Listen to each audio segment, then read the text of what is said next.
In this battle, we're going to be seeing Tylis go up against Arverni, Masterbean versus Diplomatt in the Wolf Flash Tournament Finals. Two fairly similar factions, the main differences here being in the supporting units. So Tylis having Raiding Horse, mercenary Thracian peltasts, and no good mid-tier cavalry, whereas Arverni has that.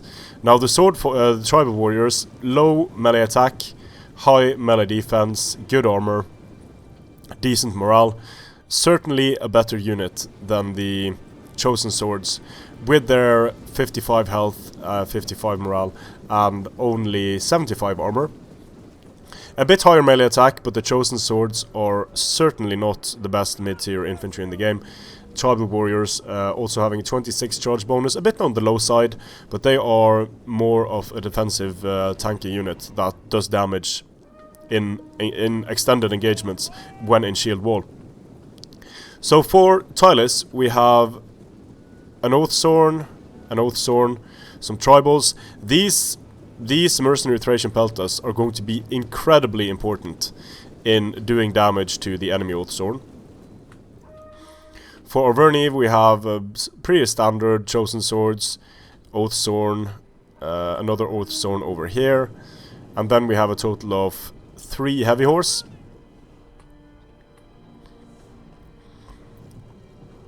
Both going very wide here. The Raiding Horse trying to make it around the flanks. But there's really no defense in the center here for Tylis, other than the mercenary Thracians. And the mercenary Thracian peltas are about to run into the levy freemen.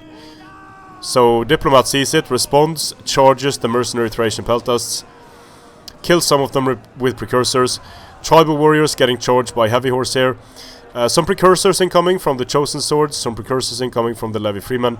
So the heavy horse is losing a lot of men here. Light horse up through the center, levy freemen. The Oathstone general here is charging the levy freemen and the chosen swords. Oathstone on Oathstone combat here. The mercenary Thracians need to be pulled out and start sniping this unit. Tribal warriors be in a bit of a weird engagement here, because this one chosen sword getting the attack on several units and using Relentless, increasing the attack values of all of its units here. But the Arverni general now, he's not doing too well. He's got the attacks in the rear penalty, and he's also getting showered by the mercenary Thracian peltas. And this is incredibly bad for Diplomatt. So the Oathsworn going into shield wall now, a bit late. Headhunt to try and kill the enemy general faster here.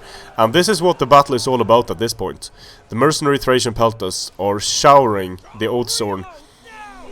And he's going to drop incredibly fast. So if Diplomatt loses his general at this point, I think it's goodbye for Arverni. On the flanks though, we have spear warriors fighting against Raiding Horse and levy freemen, doing a good job there. The Raiding Horse doing a good job in taking out some of these Celtic slingers. So now the Oathsworn have to chase away these guys rather than supporting the very important engagements here. So the tribal warriors doing very well against the chosen swords. Losing here though. Chosen swords getting killed by Oathsworn, and Diplomatt's general is... Let's see. General recently died, but Diplomatt was able to use, very nicely done there, he was able to use Unity of the Tribes, increasing the morale of all of his units, and somewhat dampening the effect of the general dying.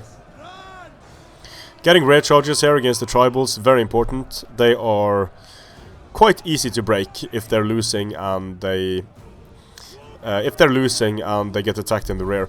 Now these Oathsworn here, they are charging after the Raiding Horse, and not being able to support the main engagement here has proven to be a pretty big problem, because this Oathsworn hasn't done much, and that's given Tylis an advantage in the infantry fight.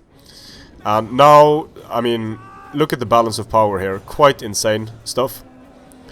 The general is recently dead, and there isn't much Arverni can do at this point. So a victory for Tylis here. in no small part due to these mercenary Thracian peltas being able to snipe the Oathzorn. And anytime you put your Oathzorn general on the front lines, you're putting your general in huge risk, especially if there are these elite skirmishers around able to snipe them. So very nicely done there by Masterbean. I think Arverni, the only thing Arverni has going for it over Tylis is the heavy horse. The heavy horse are quite easily neutralized by raiding horse, levy freemen, and to some extent mercenary Thracian peltas. So the score is 1-1 to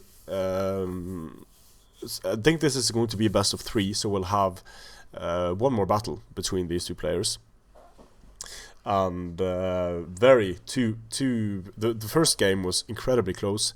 This game wasn't as close, in no small part due to the fact that Diplomatt lost his general fairly early in the game. Strength and honor.